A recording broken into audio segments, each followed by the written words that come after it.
ফিলিস্তিনের বাবারে মেরে ফেলেছে, বড় ভাইরে মেরে ফেলেছে।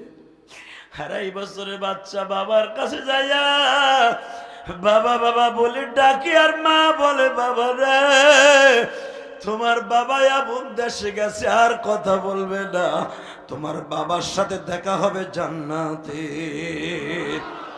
তোমরা দেখেছো 12 বছরের একটা যুবক ফিলিস্তিনে তার ছোট্ট ভাই 9 বছরের ভাইয়ের কাছে যে কালেমা পড়তে বলে, মারহাবা বলতে পারো না?